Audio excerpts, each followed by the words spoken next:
Hello, and welcome to Science Magic. Today, we are going to be observing this yogurt to see the bacteria inside it.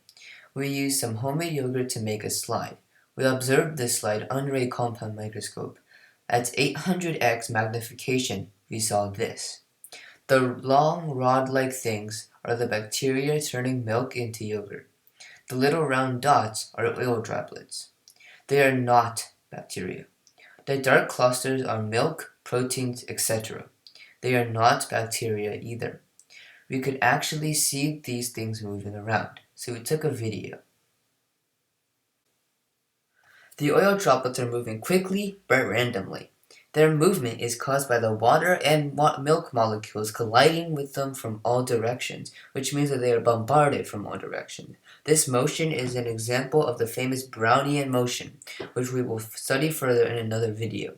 Note that the bacteria themselves are moving randomly too, but much more slowly as they are bigger.